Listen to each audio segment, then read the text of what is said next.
are two types of full-frame lenses in this world, the ones you want and the ones you can actually afford. And today we're talking about the latter because I've spent the past few weeks finding, sourcing and testing 12 of the cheapest full-frame, fully autofocus lenses money can buy. And when I say cheap, I'm talking under $200 cheap. So even the brokest of broke-ass bitches should be able to afford these, and you're looking at one of them, so no judgment here. Either way, in this video I'll be ranking all 12 of these options so that you know exactly which ones are worth buying and which ones should be avoided. It's a bit like playing Smash or Pass, just with lenses and less smashing, I guess. Anyway, before we start, I do need to quickly clarify that whilst I was sent most of these lenses to test, some of them I bought myself, none of the manufacturers have paid me to make this video, they've had zero input into the production, and this video isn't sponsored by any of these brands. That said, this video does have a sponsor, and that's Xire, but more about those guys a little bit later on. So, we're going to be working through this long list from cheapest to not quite as cheapest lens, and starting with this one. This is the Viltrox 28mm f4.8, which is priced at a very modest $99. It's basically the size of an Oreo cookie, and yet somehow it still manages to autofocus. Available for Sony E, Nikon Z and Fuji X mounts, it measures just 1.5 centimeters thick and weighs around 60 grams or a little over 2 ounces. And yes, unfortunately, those are characteristics I'm very familiar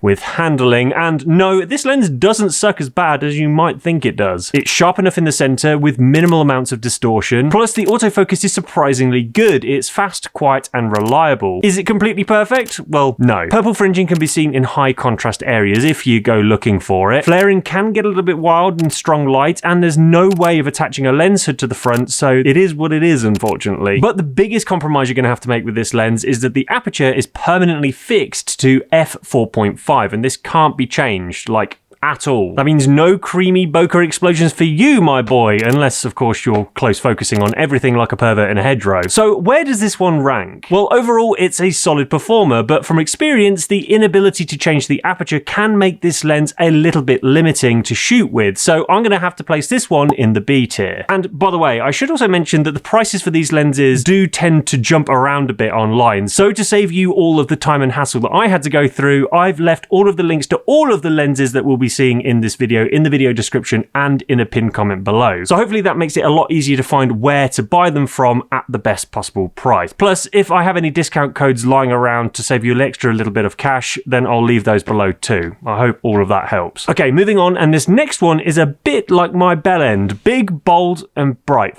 No, who wrote this script? Oh wait, it was me.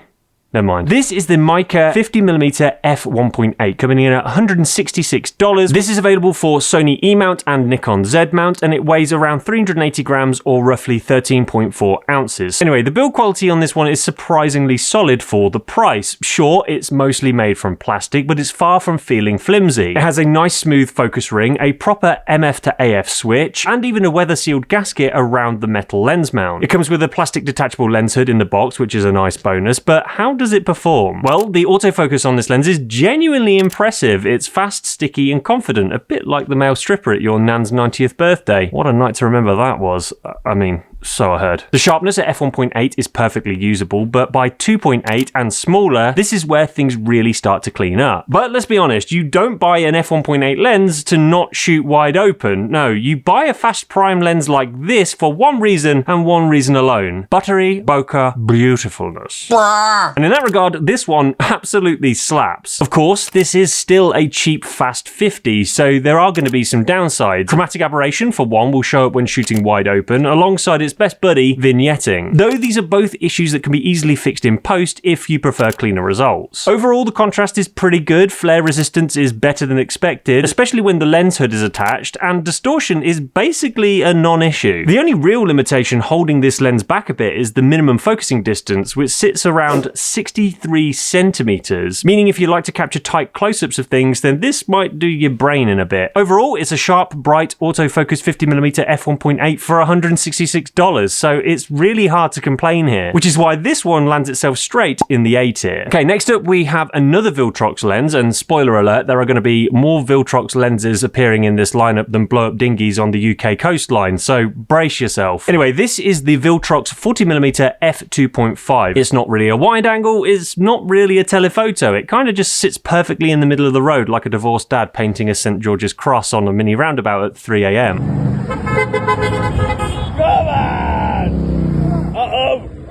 And for the benefit of this international audience, I will stop with the UK-based jokes from now on, I promise. Priced at just $168, it weighs around 180 grams or 6.3 ounces, which is largely due to the fact that it's made mainly from composite plastic and it has no dials or switches to speak of, well, apart from a manual focus ring, but that's literally it. Available for Sony E-mount and Nikon Z mounts, I've got to say, I think 40mm is a criminally underrated focal length. It's a kind of do-everything lens, perfectly suited for street, travel, portraits, and most other types of candid photography. With a maximum aperture of f2.5, it's not exactly winning awards for the fastest prime lens on Earth, but it delivers where it counts. It's sharp enough when shooting wide open. By 5.6, the corners are pretty tack sharp too, and whilst vignetting and fringing are a thing when shooting wide open, it's nothing that can't be fixed in Lightroom afterwards if you really care. Plus, the AF is quick, quiet, and accurate. Let's put it this way, if you're looking for a lens that offers insane low light performance, or bokeh that's creamier than the contents of Miriam Markoly's underwear, I started to cream in my knickers. Good luck getting that image out of your head. Then there are certainly better options to come, so hold on for those ones in just a moment. Otherwise, if you want a reliable, everyday carry-along that won't break the bank or your back, then this one really isn't bad, and that's why I'm going to be putting it in the B tier. Now, staying within 40mm territory, like it's this year's Hot Girl Summer focal length, this is the TTArtisan 40mm f2, priced at around $168. It's available for Sony E, Nikon Z, and L mount. It weighs roughly 200 grams or around 7 ounces, and just like a Hot Girl in summer, it's very attractive, well put together, and reasonably compact. The core differences between this and the previous 40mm though is that firstly, the build quality on this one is all metal rather than plastic, so this one actually feels like it could survive a mild disagreement with gravity. Secondly, it has a slightly faster maximum aperture of f2, which will help with the low light performance and bokeh quality, as you'll see in just a moment. And also, you get a few more premium features with this one, like a manual aperture ring, a smooth manual focus ring, and even a nice metal lens hood. So considering that this is the same price as the previous Viltrox option, this one is already slapping the dick off its rival, but how does it handle? No, not its dick, I'm talking about the lens. How does the lens handle? Well, the sensor sharpness is genuinely pretty solid, even at f2, but the corners are soft and hazy with a pretty strong vignette. Plus, flaring wide open can go a bit nuclear if you shoot into bright light or leave the lens hood at home. On the plus side though, the autofocus is absolutely fine. It's quiet, accurate, and works when you need it, making it solid enough for most types of general shooting where you're not chasing Formula 1 cars or toddlers full of Haribo. Chromatic aberration is present but manageable, and the bokeh is actually pretty nice. So whilst this one might not be as good optically as the previous Viltrox 40mm, it certainly is way better built, which I think helps to put these two on kind of a level playing field. And in which case, this one lands itself in the B tier. Next is the Viltrox 20mm f2.8, and coming in at around $160, it's one of the cheapest full-frame 20mm autofocus lenses money can buy. It's available for Sony E, Nikon Z, and Fuji X mounts, and weighs just under 200 grams or roughly 7 ounces. So it is properly lightweight without feeling like a Christmas cracker toy. Build quality is what you would expect for the price. You get a plastic focus ring, a metal lens mount, and a plastic lens hood in the box. The autofocus is accurate and near silent, which is nice. And as for image quality, this lens is actually pretty solid. In the center at f2.8, sharpness and contrast are great. The corners are a little bit soft wide open, but if you stop it down a bit, you will get crispier results across the frame. Now, whilst there is a bit of a distortion with this lens, the bigger problem is vignetting, which at f2.8 is pretty intense. Luckily, these are both problems that are pretty easy to fix in Lightroom, so no big drama. Flare resistance is pretty decent until you point it at a bright light source, at which point it starts throwing shapes like it's at a school disco. So be sure to use the included lens hood when you can. It definitely helps. As for bokeh, well, what can I say? It's a 20mm f2.8, so you basically have to be on top of your subject to see any. But when it does appear, it does look fairly smooth and unobtrusive. So whilst the 20mm focal length might make this a little bit more niche than the others we've looked at so far, overall this is a wallet-friendly wide angle that delivers far more than the price would suggest. So for me, this one sits in the A tier. Okay, so this next one is a lens that I'm almost certain you've never heard of before, and that's because absolutely no one seems to be talking about this thing online at all. This is the 55mm f1.8 from a company called SG Image, a relatively new player in the mirrorless lens game. But this one is a bit of a banger. Priced at just $190, $199. It's available for Sony E, Nikon Z, and Fuji X mounts, and weighs approximately 365 grams or just under 13 ounces. So it's not the lightest lens in this lineup, but for a very good reason. Much like the TTArtisan lens that we've already looked at, this too is predominantly made from metal, and the styling of this lens is just top tier. It really doesn't look or feel like a cheap optic, which is already kind of promising. The AF is snappy and accurate, and the motor doesn't make a peep, which is all very nice. However, when it comes to flaring, whilst artifacts are pretty minimal, the contrast does tend to get wiped out quite significantly when shooting against a strong backlight. But thankfully, that's nothing the included lens hood can't handle. The sharpness wide open is very good at the center, with some softness at the corners, but for most street and portrait work, this really is not a deal breaker. Even vignetting is kept in check, which is nice to see. The bokeh is nice and smooth, making this a great pick for portraits, though it is worth noting that the minimum focusing distance is set to 50 centimeters. So super tight headshots just aren't going to be achievable without cropping in post. Also, colored fringing is somewhat of an issue, particularly around areas of strong contrast, so you'll need to remove that in post, but otherwise it's hard to make any real complaints here, so I think this one deserves a spot in the S tier. Now obviously testing 12 lenses all at once means that I ended up with an absolutely stupid amount of images to sort through, and if you're like me and you tend to get a little bit trigger happy, you'll know exactly what a nightmare it could be trying to find the one photo you actually need inside the digital landfill you call a Lightroom catalogue. Well, luckily I had some help this week because my friends over at XIA sponsored this episode and also sent me a copy of their brand new XIA Search 2026 plugin for Lightroom Classic, and this thing has been an actual game changer. XIA basically bolts a full AI engine directly into Lightroom Classic, and once it's analysed your catalogue, which by the way is all done locally on your computer for complete privacy, it adds smart AI generated keywords to all of your images. You can search by text, you can search by faces, by facial expressions, by age, and it can even find similar images based on a reference photo. And then there's the big one, photo culling. You see, XIA has the power to automatically reject blurry shots, group similar images together, rank them by sharpness, and even auto-selects the best images from each group for you. There's also a brilliant duplicate finder so that you can finally delete the 67 identical RAWs you imported by mistake 3 years ago that have been clogging up your hard drive ever since. So if you want to try it out for yourself for free, hit the link in the video description or pinned comment below and grab yourself a 14-day free trial with no strings attached. And if you happen to like it as much as I do, you can use this code on screen to get yourself 15% off the full XIA Search 2026 package. Anyway, let's now take a look at yet another nifty 50, because apparently every lens manufacturer on Earth wakes up once a year and decides we need at least one more 50mm. This is the Viltrox 50mm f2, priced at $199, available for Sony E and Nikon Z mounts, and weighing around 200 grams or about 7 ounces. The build quality is simple but solid. It's predominantly made from plastic, albeit for a metal lens mount, and just like the previous Viltrox options, this too is pretty lacking in features. Just a smooth turning plastic focus ring and a plastic lens hood in the box. That's your lot. Autofocus is pretty much par for the course. It's fast, quiet and reliable. Wide open at f2, this thing is razor sharp in the center with excellent contrast and basically no fringing. Even better news is that the corners are shockingly good too, even when wide open, which as we've seen so far is rare for budget glass. Distortion is minimal, and while there is some vignetting at f2, it clears up pretty quickly as you stop down the lens. Flare control is respectable and the bokeh is pretty nice. Chromatic aberration is basically non-existent here, even at f2, so this lens really does win across the board. The only slight gripe I have is that the minimum focusing distance is set to just 51 centimeters, which means you can't really get as close to your subject as you would sometimes want to, especially for tighter detail shots. But otherwise, this is an absolute gem of a lens, which means for me, this is going straight into the S tier. Alright, moving into short telephoto territory now, and this one's actually pretty interesting. This is the TTArtisan 75mm f2, priced at $199, available for Sony E mount and Nikon Z mount, and weighing in at roughly 350 grams or around 12.3 ounces. It's pretty average in size. That's what you said. For a 75mm at least, maybe even a touch smaller than you would expect. That's what she said. Which is always a win on full frame. Well,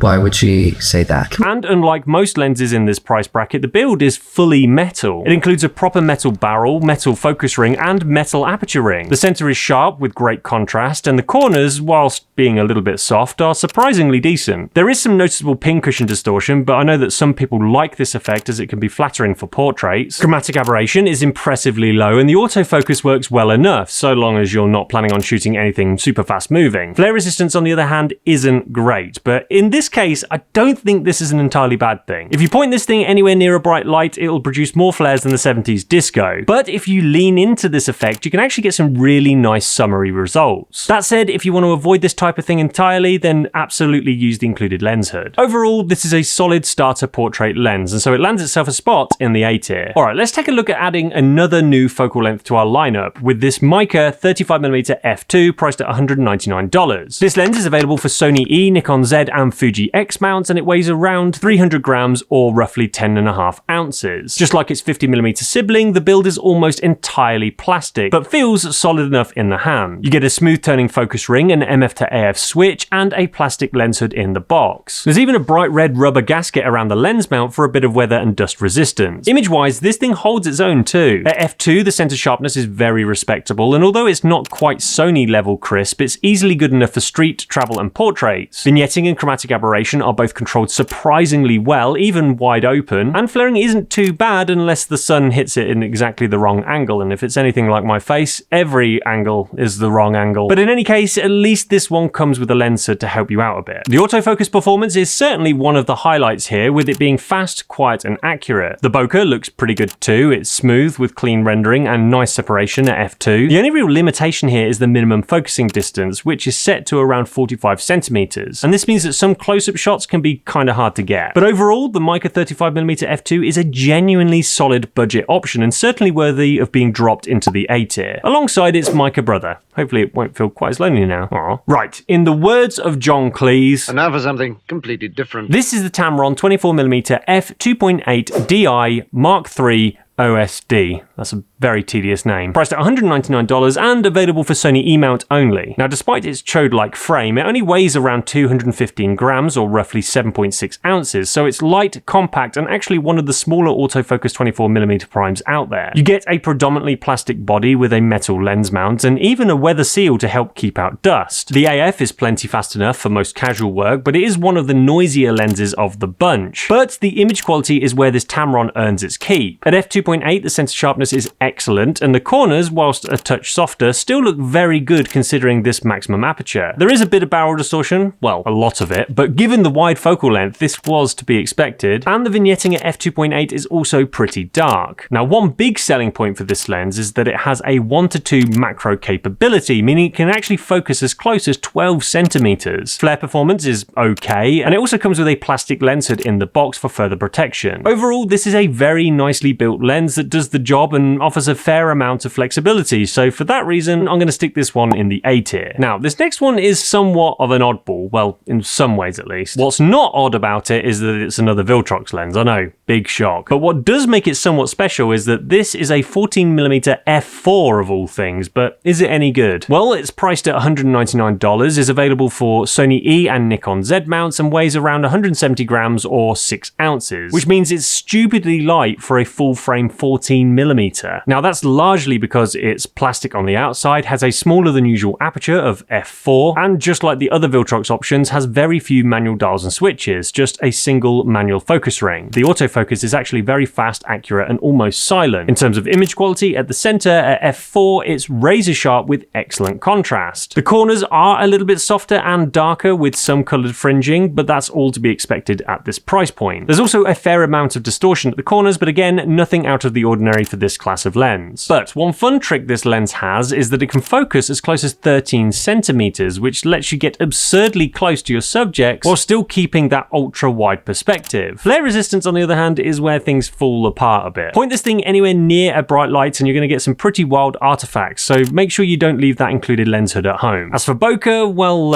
it's a 14mm f4, so you're not going to get creamy backgrounds with this one unless you're basically up the arsehole of your subject, which I'm going to say isn't a strategy I'd recommend for portrait work. Just trust me on that one. Disgusting! Overall, it's a fine lens, not outstanding, but not terrible. I guess its biggest downfall is that it is just a bit niche. Unless you're absolutely desperate to own a lens this wide, it's probably not going to be for everyone. So for that reason, it's going to find itself in the B tier. Alright, we're at the last one now, and we're ending things on a bit of a plot twist. You'll see what I mean in just a second. This is the Meike 85mm f1.8, which is priced at $199, is available for Sony E and Nikon Z mounts, and weighs just under 400 grams or roughly 14 ounces. The build is, well, okay. Ish. It's very plasticky and hollow feeling, though it does at least have a metal lens mount, which is somewhat reassuring. The autofocus is very hit and miss. Sometimes it works, other times it just pretends to work. Though at least when it does decide to lock on, it's quick and silent enough. Wide open at f1.8, the center sharpness is actually pretty decent, but the contrast takes a bit of a nosedive. And there's purple and yellow fringing, like literally everywhere, the kind you'd expect from an optical design that's old enough to have fought in NARM. You weren't even there, man! On the positive side, distortion is pinkishly but mild, the vignetting is pretty gentle, and whilst the flaring can get pretty bad without the lens hood on, the bokeh is actually quite nice. It's soft, smooth, and very portrait friendly. If you're shopping on a shoestring budget and you desperately need an autofocus 85mm for some reason, I guess it would tick that box. So this one firmly lands itself in the C tier. However, before you click away, like I said, there is a twist to this tale. You see, literally within the last week or so, there's now a new version of this lens available, the Meike 85mm f1.8 SE Mark II, and this thing absolutely embarrasses the old one. But there is a slight problem, because you see, it's priced at a little over our $200 limit. It's roughly $230. So that means it can't officially compete in today's rankings, but in the name of science, I have been testing this new one out, and I think it's absolutely worth mentioning because it's a huge step up in almost every single way. The build quality is miles better. It's still very much plastic, but it's solid in the hand and much more in line with the other Meike glass that we've looked at so far. It has weather sealing around the lens mount, the autofocus is now way more reliable, and the image quality, especially wide open, is cleaner, sharper, and shows a lot less fringing. Contrast is improved across the frame, flare is better controlled, and overall it just feels like a modern lens rather than a leftover DSLR design that someone glued an AF motor to. So if you're genuinely shopping for a budget 85mm and you can stretch to meet the extra $30 this new one asks for, then definitely go for this newer version over the old one, because it's just miles ahead and absolutely worth the jump. And for that reason, hypothetically of course, if I was ranking this lens in this test, it would definitely find its way into the A tier.